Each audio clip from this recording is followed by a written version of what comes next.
Hola, muy buenas tardes a todos. Mi nombre es Alex Carreño. Hago parte del grupo de competencias comunicativas. Para esta ocasión voy a hablarles acerca de dos autores. El uno es Ramírez Martínez en el año 2013 con su lectura La expresión oral. Y en segunda instancia voy a hablarles de cómo desarrollar la competencia de hablar en público en el alumnado universitario de Castejón Fernández en el año 2011. Bueno, es de saber de que para podernos expresar en público es bastante complicado para algunas personas, ya que no contamos con la suficiente experiencia para enfrentar situaciones que se nos puedan presentar. Eh, es también bueno saber que para muchas personas es difícil enfrentar un público porque tiene miedo a que la gente se burle, tiene miedo a que vayan a cometer errores. Esto es muy común. Entonces, bueno, les voy a hablar acerca de esto, que es un buen oyente y un buen hablante. Es decir, que eso es ser un buen comunicador, ¿no? Y pues las habilidades que lo caracterizan. Bueno, del pánico escénico, del miedo escénico, es precisamente ese temor de expresarse en público, ¿no? Es el temor a hacer el ridículo, el de que la gente se llegue a burlar de uno, ¿no? Entonces, bueno, para esto hay una solución. Entonces, una de ellas es superar, digamos, el miedo, el temor a expresarse. Entonces, respirar hondo. Eso nos ayuda a relajarnos, ¿no? Estar más tranquilos y tener una mejor concentración. Bueno, las causas para el miedo escénico puede ser inseguridad, falta de preparación, entre otras. ¿Listo? Bueno, la comunicación oral y la comunicación, bueno, la competencia comunicativa en expresión oral, más que hablar y escuchar. Entonces, ser buenos comunicadores no es una tarea fácil.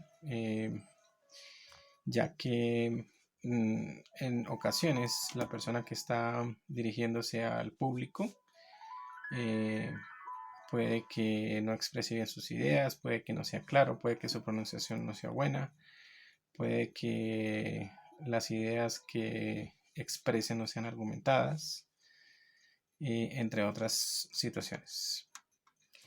Bueno, es muy importante el uso de la cinética. La cinética o la kinésica, como se quiera llamar, es muy importante a la hora de expresarnos. Es decir, esta ciencia estudia todos los movimientos corporales, faciales y demás. Entonces, si nosotros tenemos una buena postura, si nosotros nos dirigimos a un público de una manera ecuánime, ¿no? Tenemos un buen tono de voz, demostramos seguridad ante el público, eso pues nos dará muchos puntos a favor. Bueno, voy a leerles una parte de aquí de la lectura de Ramírez Martínez. Dice así: convivimos con el intercambio discursivo oral. Hablar es relacionarse, es intercambiar comunicación, compartir ideas o sentimientos e intentar llegar a puntos de encuentro. Es lograr que a esos acuerdos o delimitar los desencuentros, es decir, y obrar en consecuencia. ¿Esto qué nos quiere decir? El intercambio discursivo oral no solamente es hablado, también es kinésico y también requiere de una preparación.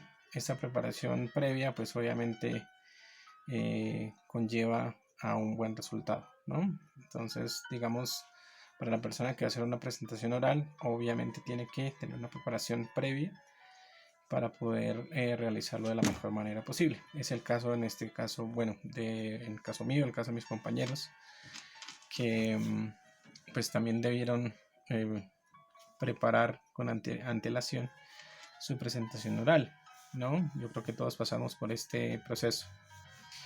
En mi caso, pues también obviamente hay que empaparnos del tema, leer bastante y poder llegar a hacer una buena presentación. Bueno, ¿qué es ser un buen oyente y qué es ser un buen hablante? El buen oyente es aquella persona que recibe la información y la procesa, ¿cierto?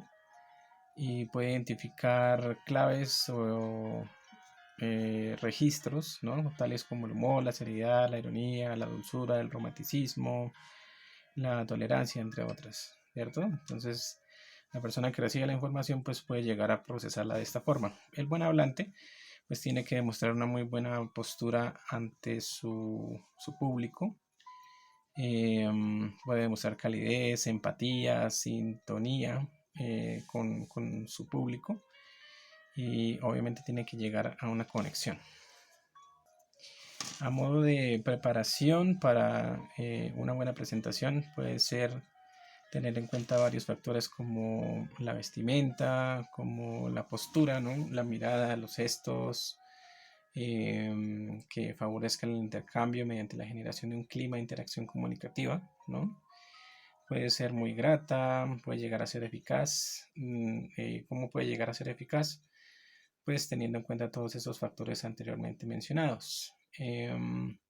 Conectar con el público es muy importante y demostrar seguridad. Esto es una de las formas más importantes para llegar a lograr una buena comunicación. Bueno, continuando con mi presentación, también voy a hablar acerca de Luis Castejón en la Universidad de Oviedo, en España, en el año de 2011. Él escribió acerca de cómo desarrollar la competencia de hablar en público en el alumnado universitario. Para algunos estudiantes universitarios es bastante complejo poderse llegar a comunicar con sus compañeros de una manera pública. Bueno, ¿a qué me refiero? A que es bien complicado hablar en público. Es para muchos complejo porque no se tiene la formación desde que estábamos en el colegio. Entonces, esto hay que tenerlo muy en cuenta. Ok. Bueno, dice, más que todo, puede haber una formación en el ámbito de, bueno, hablar en público, pues puede llegar a ser algo formal o informal. Como informal, pues de pronto son personas que están haciendo cierto estudio y pueden utilizar esto a manera de, bueno, en el futuro, a manera, por ejemplo, eh, pueden ser guías turísticos, pueden llegar a dirigir grupos grandes, ¿no? Cosas así por el estilo. Y en la educación formal, pues sencillamente en algún momento cada estudiante tiene que llegar a producir o hablar en público, ¿ok? Bueno, ya estoy un poquitico pasado de tiempo, entonces voy a ser un poco más breve. Más que todo, Castejón Fernández se refería a unos pasos, ¿no? Unos pasos muy importantes que serían tres: el conectar con el público, el plantear lo nuevo y el confirmar la comprensión mediante la pseudo-evaluación. Quiere decir que, bueno, voy a explicar cada una rápidamente. Entonces, conectar con el público, es decir, establecer una estructura o guión de lo que se va a exponer, dejar claro desde un principio y iniciar a conectar con el público. Muy importante, ser empático. Número 2, plantear lo nuevo, es decir, las ideas principales y secundarias, como la cohesión, el discurso, enlaces retóricos que conducen a una situación del público, de la estructura a nivel macro y micro. Es decir, por ejemplo, apoyos retóricos, como expresar las ideas principales, ¿no? La densidad del mismo, la semántica del discurso, por ejemplo, es muy buena opción mostrar o hablar acerca de anécdotas, experimentos y demás. Y finalmente, confirmar la comprensión mediante lo que mencionaba anteriormente, la pseudoevaluación, que es la comunicación no verbal. Ok, bueno, entonces muchísimas gracias y esperamos en un futuro volvernos a encontrar. Muchas gracias, entonces nos veremos. Bye bye.